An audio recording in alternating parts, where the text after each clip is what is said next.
Welcome, friends. Welcome back to the kitchen. So these freeform cooking days are quickly becoming what's on sale at the grocery store. And so yesterday I was at the grocery store and they had these. I was going to say beautiful, but they're not quite beautiful pork loin chops. They're not cut terribly well. One is extremely thick and one is extremely thin. Yesterday was their sell by date. They had a sticker on them, 50% off. And I thought for 50% off, how they're cut doesn't really matter all that much. So I thought we'd do pork chop fricassee. Although in the modern parlance, it is usually called smothered pork chop.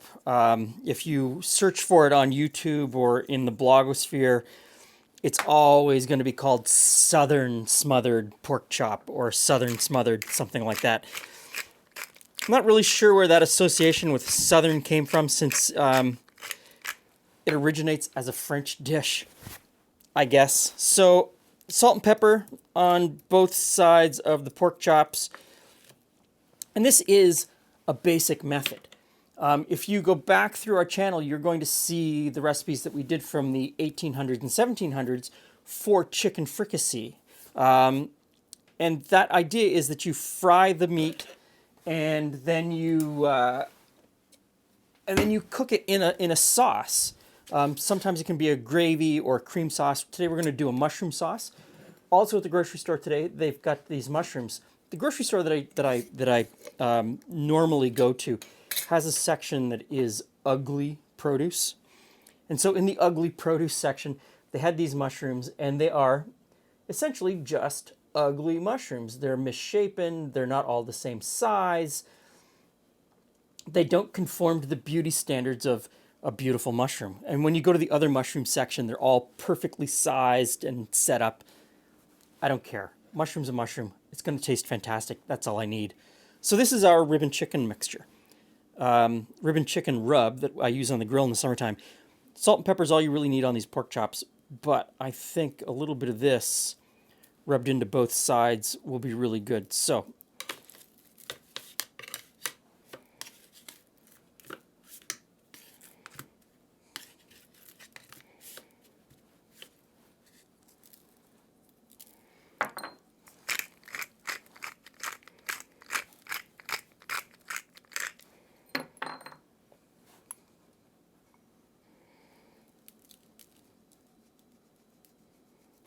now, the recipe for the rib and chicken rub is elsewhere on our channel. It's really easy to make up, and you can play with the combination flavors to make it really what you like. So I'm going to let those sit just for a moment. Got a big cast iron brazier here. We'll just heat that up a little bit, and I'm going to heat a little bit of oil in it.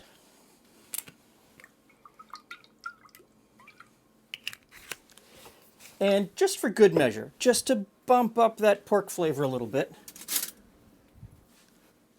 got some bacon drippings. I'm going to melt that in with the oil.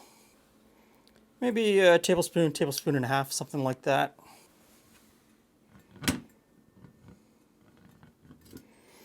Now, this next step, not completely necessary. I've got a dish here just with some flour in it. I'm going to put a little bit of flour on the outside of the pork chops. You can take the pork chops directly to the pan. You don't need to put flour on them. We're going to be able to thicken the sauce later. I'm going to use a beurre Manié instead of trying to build a roux at the beginning. I find that a beurre Manié at the end to thicken the sauce is a little bit better in this case. So, pork chops into the flour and just coat them. Not that huge of a deal. In and out. There you go. That's all you need. Okay, the pan should be hot. I got a little bit of smoke coming off of it, so get this last one. And this one is, this last pork chop, I don't know. I guess it was the end of the loin, and you kind of get this really thick one. I'm going to put that one in first, because it's going to take a little bit more to get it cooked. The idea at this point is we're going to build some flavor in the bottom of the pan. You want to cook the pork chops maybe 60 to 70% of the way through. Then we're going to take them out and we're going to make the pan sauce. Okay, we'll turn that one over and we'll get the other three in there.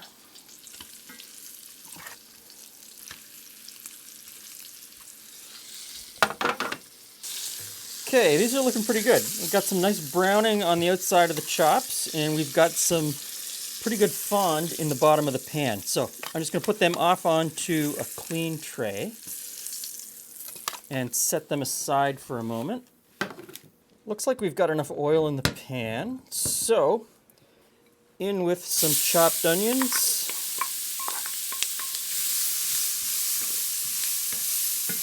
And so those onions picked up a lot of that fond on the bottom of the pan. No need really to deglaze it with any liquid. The onions have done that job. So they have softened. They're kind of translucent. So in go the ugly mushrooms. And I like mushrooms. I like mushrooms in this sauce. I'm using a lot of mushrooms. You probably don't need to use that many if you can't get ugly ones or cheap ones. And I'm just going to let that fry down until the mushrooms have lost all of their moisture. So just stir that together. I've got the heat on sort of a medium-high. And we'll let that go. That could take 5-6 minutes. So our mushrooms and onions are looking great. I've got a couple cups of chicken stock here. Pork stock, if you have it, of course, would be the stock of choice. Vegetable stock, of course, works. Chicken stock works. Beef stock works. Don't get hung up on which one you're using. I'm going to put in a little bit of Marmite. Maybe a tablespoon. And of course, I know that some people leave this comment on every video that I do with Marmite. It is salty.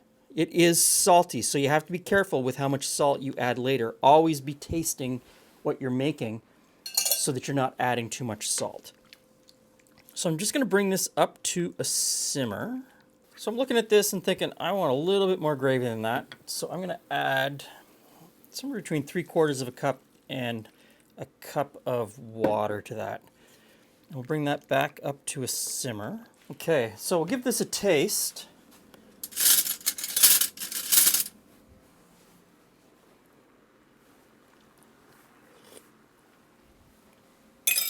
It's pretty good. I'm going to put in a teaspoon of the ribbon chicken mix. And I'm going to start thickening it up with the Beurre Manié. I'm going to start it with that much. It's maybe a tablespoon, I guess. Okay, and I've got a little bit of a whisk. And we'll just whisk that in, simmering away, and it will start to thicken. And I kind of expect that I'll use maybe 3 tablespoons of Beurre Manié for this amount of sauce. Yeah. Put in the next scoop. And it will thicken as it cooks. Just about there. So, last tablespoon of Beurre Manié. Just kind of whisk that in. It whisks in so nicely. The way the fat coats the flour, you don't get any clumping and you get this really nice, smooth, glossy sauce. Okay, at this point, pork chops go back in, lid goes on, and this cooks until the pork cooks through to about 145 degrees Fahrenheit in the center. The pork will add to the sauce will add to the pork. And whatever juices are in the pan, lid on, and just let that simmer away. Okay, now I've been testing the pork chops with my instant read thermometer. Julie and I are only going to be able to eat 2 tonight. I'll leave the larger one in there. At this point, kind of look at your gravy. And if your family's anything like our family, there's always an argument over gravy. Is it too thick or is it too thin? And at this point, you can thicken it up fairly easily with a little bit more Beurre Manié. If you wanted to push this all the way over the top, I would take a 1/2 cup of heavy cream, mix an egg into it, and then mix that heavy cream and egg mixture into the gravy. You'll see that on one of our chicken fricassee. I think it's Smothered Chicken Deluxe. It's from an 1800 recipe. And that sauce was incredible. The cream and the egg just brings a silky smoothness to it. Might be a little bit too much for some people. That's okay, you don't have to. This gravy's all you need. Okay, and scoop a little bit of gravy on. And send that out to the table. Okay, and put the lid back on here just to let this cook a little bit more.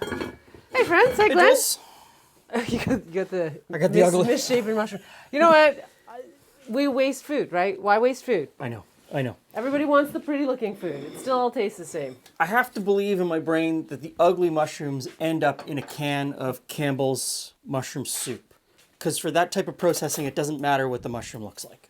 Putting it in my mouth and chewing it doesn't matter with the... Well, and that's it as well. Well, but I mean, just the idea that you could maybe train humanity not to expect the perfect shape, the perfect color. I gotta say, the things we take out of our garden I know. are pretty misshapen and ugly. Yeah. So, What do we got here with our mushrooms? smothered pork chop fricassee, sort of a maybe an elevated version of my mom's pork chop and An elevated version of, with the canned mushroom soup. Which is great, by the way. Absolutely love that. You know, pork chops were on sale, so we got pork chops tonight. I'm all over what's on sale. Tastes like a pork chop. Nice and moist. Mushroom's great. That's really good. Okay, so that's the rib and chicken rub from the barbecue. Okay. You can kind of taste in there. Okay. You don't need it salt and pepper enough. Yep. Especially when you throw in the onions and the mushrooms. That sauce is great. But if you have a spice mix that you like to put on pork, put it on. Play with it. Adapt it. Again, like I said with the cream and the egg. Adapt it. Okay. I was gonna say I didn't get the cream and egg No, I didn't. flavor. Okay. I didn't put it in, but I mean, this is not a recipe, and I know that there's probably some people that get tired of me. It's a method. It's a method, and if you know that method, you can mix and match. You can mix and match your meat. You can change out some of the other ingredients. You can change your flavors, but the idea is what this dish comes down to. And then you can go to the grocery store and you can buy the cheapest meat and the broken mushrooms and come up with something that is affordable for your family. There you go. Thanks for stopping by. See you again soon. I've got oven chips inside. Ooh. Crunch.